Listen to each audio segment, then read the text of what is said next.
Hi everyone, I get asked about how to mix colours all the time. So today I'm going to focus on mixing greens, and they can be tricky to mix, but with a little understanding and experimentation, you can begin to master them. To make this fun, I'll be demonstrating with a painting of this little guy. So let's jump right in. Mixing greens isn't just about grabbing a blue and yellow and combining them, because a lot of the greens that you see in nature will have some red in them. So when we mix, we need to understand that the temperature bias of the colours we use have an impact on the colour they make when they mix together. I have a video here on YouTube all about temperature bias. I've linked to it in the description. Not all blues and yellows are created equally. Some are warm and some are cool. For example, a cool blue like phthalo blue green shade has a greenish undertone, while a warm blue like French ultramarine has a reddish undertone. The same goes for yellows. Lemon yellow is cool and leans towards green, while cadmium yellow is warm and leans towards red. Then, to make it even more confusing, we have mid-tones, or primary colours like cobalt blue and pure yellow. These colours are more neutral and don't lean towards warm or cool. This is what you have to remember. Green is a cool colour. So if you want to mix bright, vibrant greens, like the greens on this little frog, then choose cool colours to mix with. This is transparent yellow. It has a slight orange undertone, but it's considered a cool colour because it leans more towards green than red. And this is phthalo blue green shade that I showed you earlier. This is a vibrant and intense blue pigment with a slight greenish undertone. It's highly transparent, staining, and has a strong tinting strength, which means it can overpower other colours in mixes. So I like to use it sparingly. These two colours mix together to make a vibrant green. If you want to mix desaturated or more muted natural looking greens, try mixing with some warm colours. This is Indian yellow, a warm transparent yellow with a rich golden hue. It has a slightly orange undertone, making it a vibrant and glowing colour. And this is French ultramarine, a deep, rich blue pigment with a warm reddish undertone. It's a staple in my watercolour palette. I use it all the time. It's known for its granulating texture. Mix these two warm colours together for a softer, more natural looking green. If you want a balanced green that's neither cool nor warm, try mixing with a mid-yellow and blue. This is Schmincke's pure yellow, which is a balanced yellow that doesn't lean too far towards red or green, allowing it to create a wide range of colours without strongly shifting the temperature of the mix. And this is Cobalt blue. It doesn't lean towards green or red. It mixes well with both warm and cool colours. Together, they make a balanced green that's very useful. I have written 2 recent blog posts about greens. One of them is about comparing pre-mixed greens to mixing your own greens, and I've given some examples of some single pigment pre-mixed greens. And the other one is all about mixing greens, and I've included a lot of examples of the colours that I like to use to mix greens. I've linked to both of the blog posts in the description of this video, so check them out for more information. Now I want to walk you through the colours I used to mix the greens for this frog painting. But before I do that, I'd like to thank Skillshare for sponsoring this video. In case you're new to it, Skillshare is an incredible online learning platform tailored for creative minds. With thousands of classes taught by professionals, it covers everything from illustration and design to productivity and beyond. It's the go-to place for anyone looking to learn and grow in their creative journey. As we dive into mixing greens in watercolour today, understanding colour theory can really elevate your artwork. With classes and learning paths on Skillshare, it was easy to find and learn about it. If you're looking to explore colour more deeply, check out this Skillshare class, Colour Theory for Illustrators, a fun beginner's guide to creative colour by Brooke Glaser. This class covers everything from making your colours pop and fixing common colour issues to pairing colours beautifully and choosing stunning hues. It's a fantastic resource for bringing new life and vibrancy to your art. You'll find plenty of practical tips to complement what we're discussing today. I've created 14 watercolour classes on Skillshare, each focusing on a unique subject or technique to help you refine your skills. If you're exploring the platform, make sure to check them out for some hands-on practice and inspiration. Skillshare has made some exciting improvements. They've created a new and improved class system, including smarter class categories, 3 new class topics, creative careers, creative inspiration, and AI and innovation. And you also have the ability to find classes by software and material. If you haven't explored Skillshare yet, this is your chance. The first 500 people to use my link in the description will receive a 1-month free trial of Skillshare. So dive in today and discover how it can help you enhance your skills and passions. Now, let's get back to this painting. The reference photo I used came from Pixabay. I knew I wanted vibrant greens, so I chose mainly cool colours. I could also see that I needed to mix dark greens, so I'm going to show you how I did that as well. On my palette, I have some Winsor Lemon and Phthalo Turquoise, both Winsor & Newton colours. Winsor Lemon is a bright, cool-toned, transparent yellow. It leans towards green, making it ideal for mixing bright greens and adding luminosity to paintings. Phthalo Turquoise is a deep, saturated bluish green hue. It has a strong tinting strength, which means a little of it goes a long way. I washed this colour quickly onto my frog on wet paper.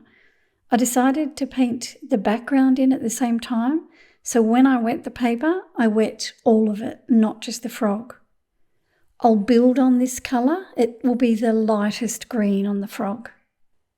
I decided to use some of the Phthalo Turquoise on its own on the background, but because it's a strong colour, I diluted it with some water.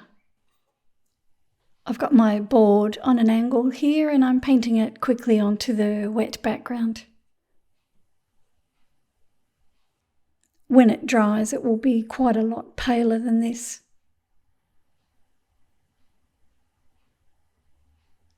Before it dried, I dropped in a few droplets of water to create some blooms, to add some texture to the background. Now I needed a dark green. To mix dark greens, I like to use deep blues like Prussian blue, indigo or Payne's grey. They have a darker value than other blues. Here I'm mixing Prussian blue with burnt sienna. For other ways to mix dark greens, have a look at my Mixing Green blog post. So that's a dark green that I can use on my frog. I worked on wet paper again, so I wet the body of the frog with some water.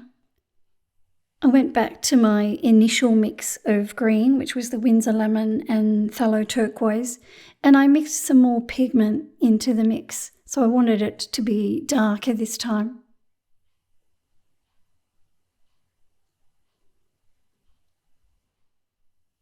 And then I painted that onto the wet paper.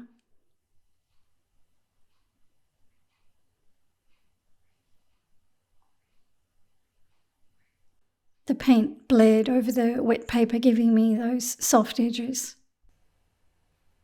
I used my damp, clean brush just to tidy the edges a little.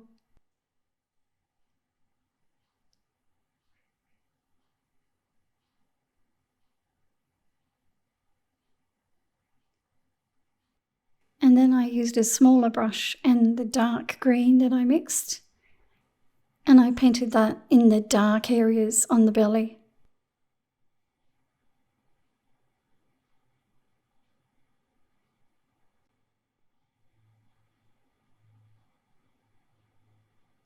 On this leg here, I used the green that I mixed from the Phthalo Turquoise and Winsor Lemon.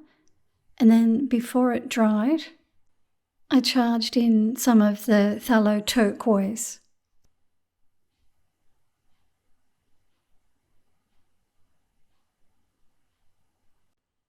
I kept using the same green mixes for the entire painting. All I did was lighten or darken the mix with either more water or more pigment. Sometimes I worked on wet paper for soft edges, and other times I worked on dry paper.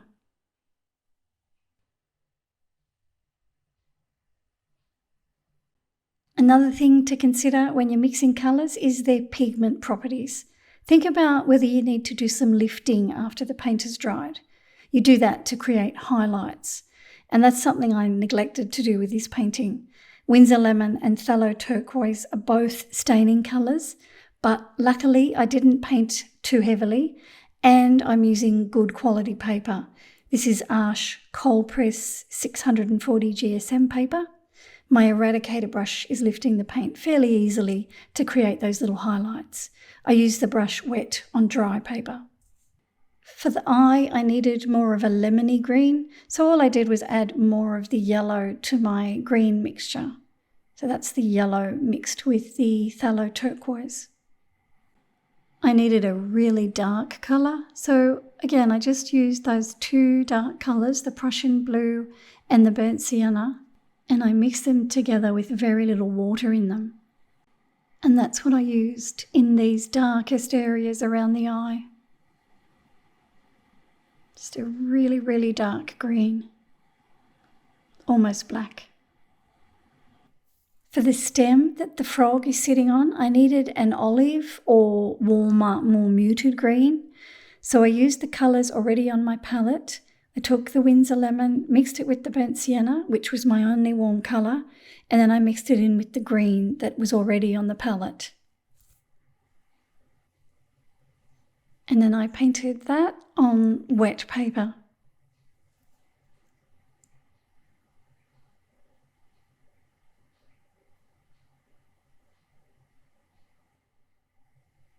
And to deepen the colour closer to the frog, I used my dark green here. So that was the mixture of Prussian blue and burnt sienna.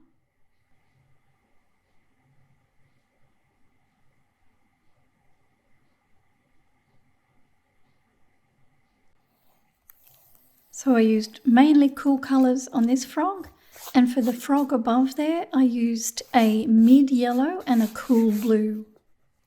I used pure yellow, which is a mid-yellow, it's neither cool nor warm, and phthalo blue, which is a cool blue. These are Schmincke colours.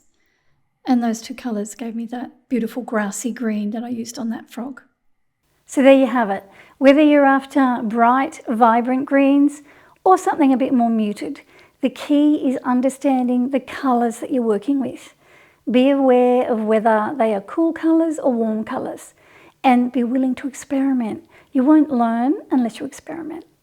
I hope you found this helpful. Make sure you check out the information on my 2 mixing green blog posts. I'll see you in the next video.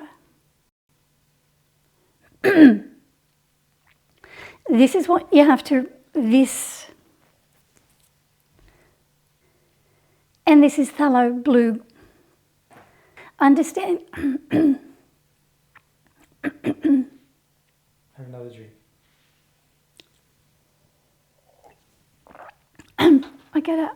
I get a frog in my throat, like a frog. And fixing common colour issues. What the hell was that? With thousands of classes taught by professionals, it covers everything from did I do something wrong then? No, you just paused that for too long. Well, I did do something wrong. The first 500 people to use my link in the description will receive... Hate it when I stumble on words. The first 500 people to use my link in the description will receive... Excuse me. You will receive a 1-month free trial. I could feel that coming. gone colour matched. Do I match my frog? This one, is that one better?